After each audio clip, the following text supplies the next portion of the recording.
Hello everyone, welcome. I would like to greatly apologize that there hasn't been a lot of new videos on my main channel here. I do want to apologize. Overtime has still been quite hectic. It's snowing right now. It's not slowing down because I'm pretty sure we briefly talked about, but there was a lot of changing referring to the product that we make where I work, and the mass ordering them, because once they're ordered, they're still legal. It's just we won't be able to make them in the new year, so that's why there's all this massive overtime when this is normally a slow time of the year, which sucks because we'll be going into the new year doing more overtime because it's really fucking annoying. But anyway, I just want to apologize. I'm really sorry. I do feel bad about it, and I am very thankful for anyone who understands. But moseying along, with the holidays coming up, they have no choice but to give us a little off time, so, because obviously it's illegal in most cases, but then again, you got restaurants that have been doing that for quite a while lately, but, anyway, I've been meaning to do this. I did a first video of it, and I didn't like how it turned out, so I've been meaning to redo it, and that's what I'm going to do now. Goodbye Despair, a sequel. A sequel. And anyone knows that sequels don't usually live up to the original very well. It's a rare case scenario. But it happens. And to be honest, I think it really works here. I really think it actually holds up really good, if not possibly overpassing the original, to really give an explanation of the story. For those not familiar with it, you play as a student with other students who gets trapped on an island and must play a murdering game to escape. That's where you put the imaginary dagger. But basically the rules is you have to successfully murder someone and get through the class trial and not be caught. And the blackened, the murderer, can leave. However, if the blackened is chosen correctly, then they will be punished for breaking the peace of the island, while everyone else gets to continue their life on the island, living in oblivion, never knowing, never healing, never, it's kind of interesting to note that the camera, even though it's right in front of my face, it's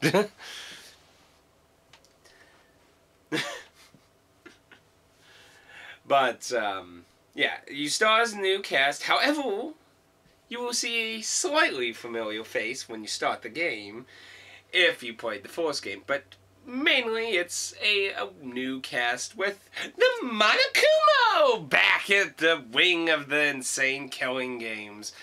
And him obviously not being who I'm referring to. But anyway, I don't want to get into massive spoilers until we get to actually talking about the story of how I feel, which of course, as usual, I will leave to the end for those who wish to bypass that.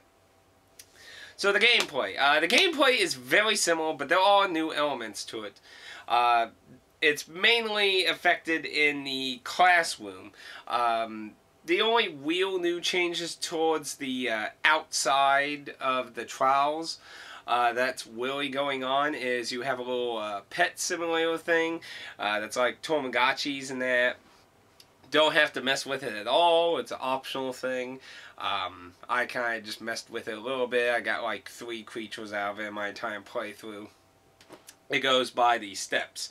And you, like in the previous game, you do walk around, but it's not in a first-person perspective like in the school in the original game. You actually side-scroll side-to-side on the islands.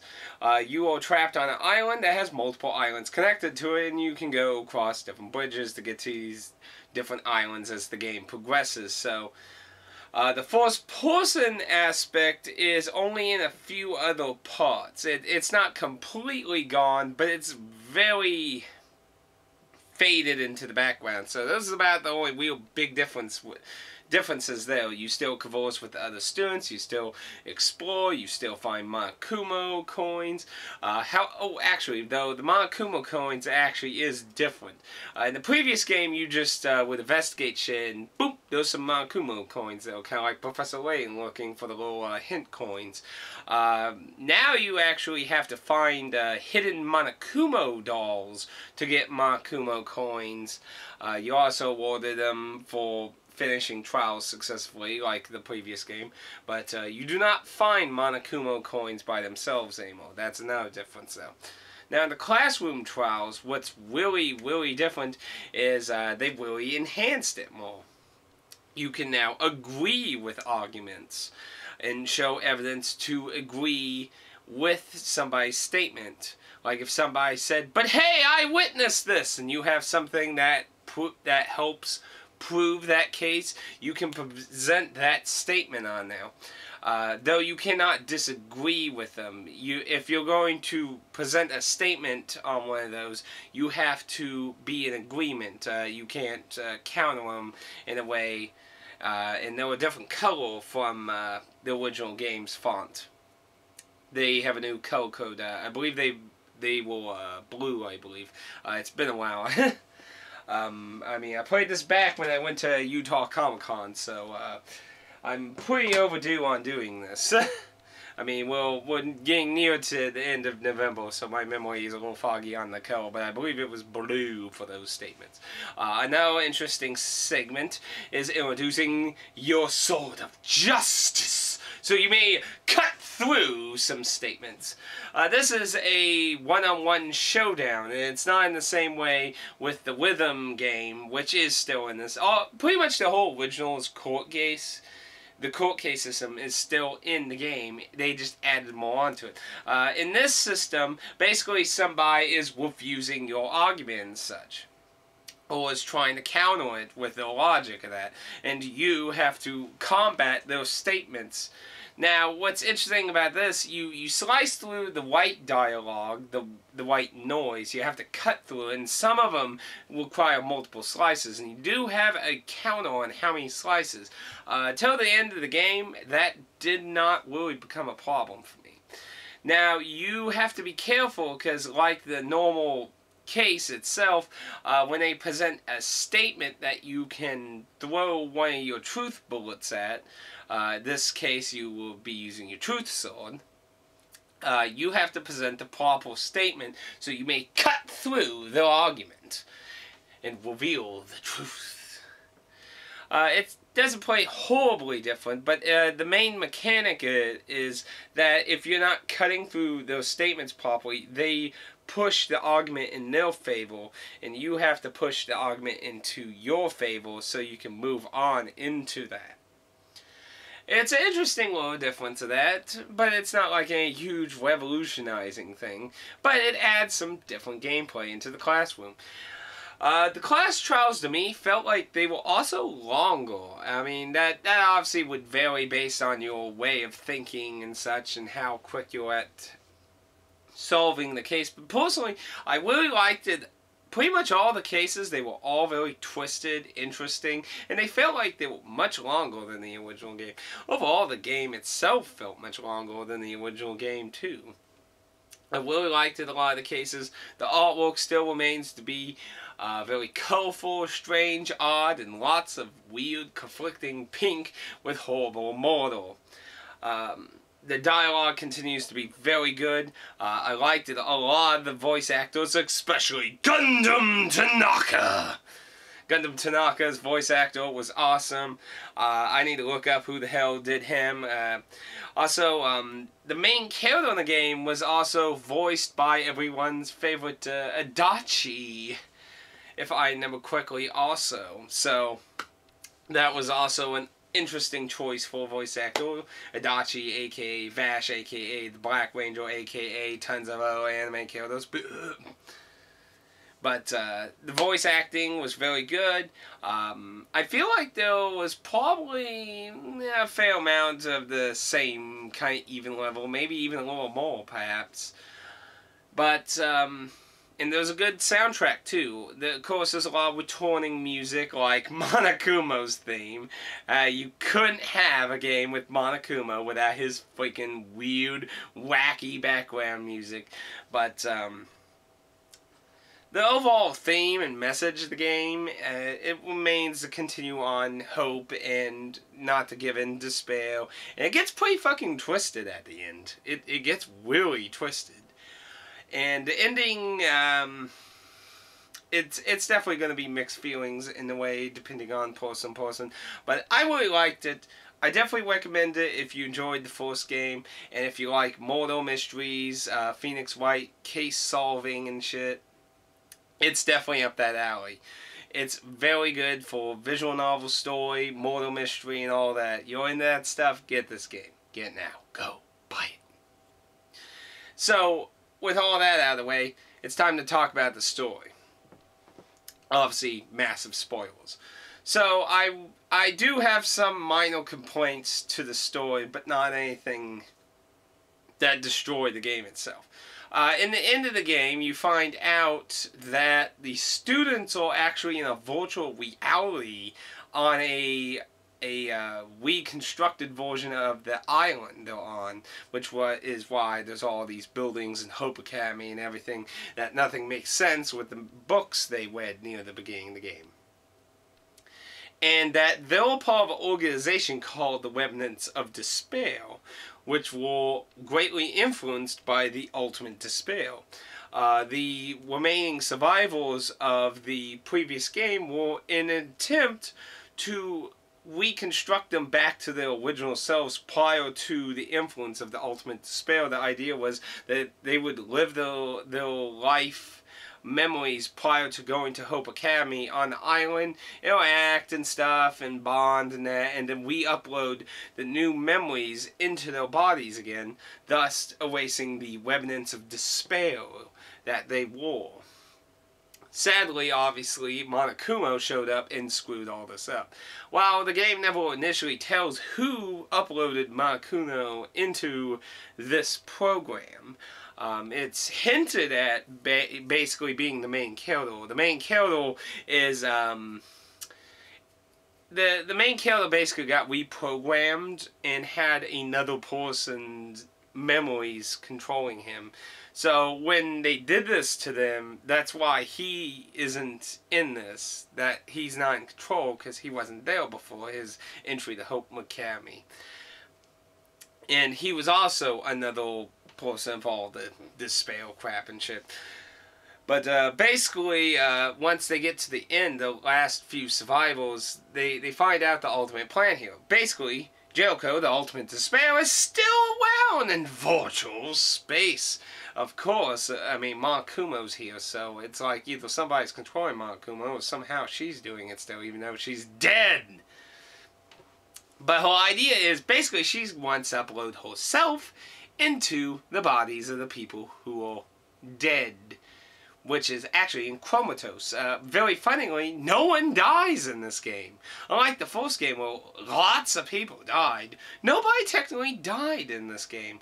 They went into a comatose state. So it's kind of interesting that it was so violent in that, like the previous game, such horrifying deaths, but nobody actually died. They were just in comas. But the idea is she wants to upload herself into them so she would return to the world of the living.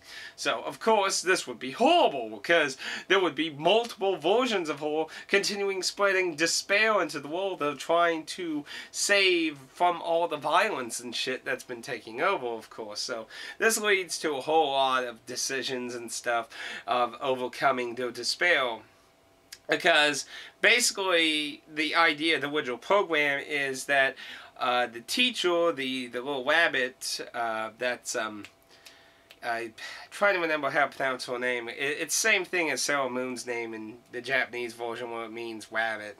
I can't say it, but anyway. She was supposed to okay graduation if she felt they were overcame the remnants of despair and such. But of course, Monokuma made himself the new teacher, so she has to okay it, and it leads to a bad decision on. Like, basically, they can repeat what they're doing. They can graduate and let her possess the bodies of the students that died in the virtual reality. But the cast of the original game, oh, not all of them, but the ones mainly still trying to spread hope, come into the virtual reality to try and save them. And they basically explain that they had an emergency shutdown program. However, that the memories they created in here wouldn't carry over. So they would awaken, supposedly, as the people they slumbered as. So, of course, they're all freaking out because we're going to come those horrible people again and shit. So, of course, they're panicking and, you know, they're getting these conflicting two different people. It's like, oh, no, you can take them, just graduate. Hit the graduate button. Hit the graduate button. And I can possess your friends. So they have to overcome a tough decision on whether they should sacrifice themselves to keep the ultimate despair from returning to the living, whether they can overcome their own despair, whether they'll remember or not. I liked the ending. It was very nice. I'll leave that out of this, even though I am talking about massive spoilers, or you could just YouTube it if you're going to be that mean. But some of the complaints I have is Monokuma had to follow the rules of the program, and though it was able to upgrade into a teacher and make new rules, it couldn't take those rules back, and I have to call a little bullshit on some. The case where the Ultimate Gamer is found guilty, that one totally pisses me off. I understand why Monokuma would want her dead, however, it pisses me off because it should have been suicide, just like the case in the previous game. It should have been a suicide incident. He clearly set it all up to be mass suicide. Like, it pisses me off, and I know it's a little debatable in that how he did it and that, but it really pisses me off in a way. It's and there are a few little niche things here and there that bothered me, but they're not any massive things, to be honest. It's a pretty nicely well kept thing. I would have liked it more to know more about the second game's Mortal Mystery game. They don't really go into a lot of context about that, which is a bit of a shame because it seems to really revolve around a good portion of the characters. But another problem, this is probably my biggest complaint when it comes to like the story in that. Okay, so how they explained it, they uploaded their memories prior to going to Hope Academy into this program. That's how I understood that. One of the students in one of the mortal case catches a disease that lets them remember their life during the school, so that kind of doesn't match up to me, you know what I mean? It's like, shouldn't those memories actually not exist in this space? Plus, the main character gets a few flashbacks before they even got into this program, which again is something that kind of conflicts to that. I mean, you could argue that while we never saw how they look like they're hooked up, but you know, you would think there's something hooked up to them still, so they're having some kind of connection still. You could make arguments about that. But mainly the one student who remembered their life during the school life, which is why they murdered someone, because they remembered being a remnant of despair, that seemed like a little much to me. That one also bothered me. But obviously, when you're making a really big story, and that sometimes little conflictions happen sometimes. But overall, I really enjoy the game. I really do. I think the story was a really nice thing. I did want to compare it to a PS2 game that I really hated, the kind of virtual reality plot twist thing for the most part. But I think it works really here. There it kind of pissed me off because it was a third entry in a series of games. And technically, I think you could argue it's the 4th because it had a spin-off on the Game Boy Color too. So depending on when that came out, I'm pretty sure it came out before its PS2 third game. But it kind of pissed me off in that case because it's like, oh well, everything you've done is in Weverland then. they don't exist. So that kind of pissed me off in that regard. But this regard, it's not so much because the characters will wheel people just put in virtual space. While in that case, they will virtual people that left that virtual space. So it's a really odd thing. But I really like the sequel. I really do. I hope NIS will bring us the weird another story game over. Even though it's not a visual novel game, I will look forward to it. If they don't, I'll just import it, you know. But I would love to see it come over. I've seen a few screenshots and stuff, and it looks very interesting. Of course, like I said, it's not a visual novel style, though I'm sure there is a good amount of story in it. But either way, I recommend if you enjoyed the first one, it's just more good times. So make sure you cast your unholy votes for Gundam Tanaka and praise the 4 Dark Devas of Destruction. Until next time, Gundam Tanaka!